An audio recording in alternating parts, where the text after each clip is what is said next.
டேய் என்னடா பண்ணி வச்சிருக்கீங்க? பர்த்டேக்கு கேக் வெட்டி செலிப்ரேட் பண்றது வழக்கம் தான், எல்லாம் பண்றது தான். ஆனா பாத்தீங்கன்னா, பர்த்டே கேக்க ஒரு அருவாவ வச்சு வெட்டியிருக்கீங்க. இன்னைக்கு நைட் இந்த வீடியோ நான் எதுக்காக பண்றேன்னா, ஒரு அவேர்னஸ் கிரியேட் பண்றதுக்காக தான். என்ன விஷயம்னு பாத்தீங்கன்னா, இப்படி நீங்க பண்ணும்போது இத வந்து பாக்குற மக்களும் ஒரு பேட் இன்ஃப்ளூயன்ஸ் ஆவாங்க. அதாவது பாக்குற யங்ஸ்டர்ஸ் இதே மாதிரி நம்மளும் ட்ரை பண்ணலாம். அந்த மாதிரிலாம் பண்ண ஆரம்பிக்கலாம். நீங்க வந்து மக்களுக்கு உதாரணமா இருக்கணும். எதுக்காகன்னா, ஒரு மாற்றத்துக்காக தான் ஒரு வாய்ப்பு குடுத்துருக்காங்க. எந்த கட்சியா இருந்தாலும் சரி. நம்ம ஆல்ரெடி டிவிகேக்கு சப்போர்ட் பண்ணி நெறைய வீடியோ போட்டிருக்கோம். ஆனாலுமே நான் இப்ப எதுக்காக இந்த விஷயத்த பேசுறேன்னா, வந்து ஒரு விஷயம் தப்புனா கண்டிப்பா அத பத்தி பேசி தான் ஆகணும். எதனாலன்னா, இது வந்து பேடா இன்ஃப்ளூயன்ஸ் ஆகி இத பார்த்து இன்னொருத்தர் இத ட்ரை பண்ணக்கூடாது அப்படின்றதுக்காக தான்.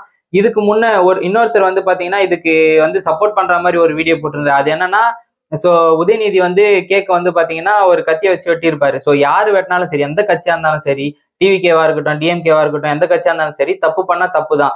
ஆக்சுவலா இப்போ இவ்வளவு பெரிய மாற்றம், இவ்வளவு பெரிய மாற்று அரசியல் எதுக்காக குடுத்திருக்காங்கன்னா, ஒரு மக்களுக்கு ஒரு நல்லது பண்ணுவாங்க. ஏதோ ஒரு மாற்றம் நடக்கும் அப்படின்றதுக்காக தான். ஆக்சுவலா ஜெயிச்சுட்டு ஒரு பர்த்டே செலிப்ரேஷன் பண்ணும்போது இந்த கத்தி எடுத்து வெட்டினது எனக்கு பர்சனலா சுத்தமா புடிக்கல. அது கண்டிப்பா பேடா தான் இன்ஃப்ளூயன்ஸ் ஆகும். இதுக்கு முன்ன நானு சிம்பிளா ஒரு வீடியோ பார்த்திருந்தேன். அதுல என்ன ஆச்சுன்னு பார்த்தீங்கன்னா, ஒரு 3, 4 பசங்க இருந்தாங்க.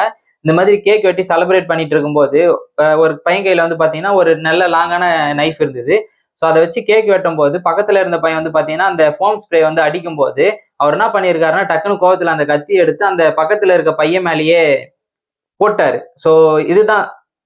ஏன்னா வந்து நம்ம சிஸ்டம் எப்படி இருக்குன்னா, ஒருத்தருக்கு திடீர்னு கோவம் வரும்போது என்ன பண்றாங்கன்னே தெரியாது. ஒரு பர்த்டே கேக் வெட்டி செலிப்ரேட் பண்றீங்கன்னா, ஒரு பிளாஸ்டிக் கத்தியோ, இல்ல வுட்ல இருக்க கத்தியோ இந்த மாதிரி யூஸ் பண்ணுங்க.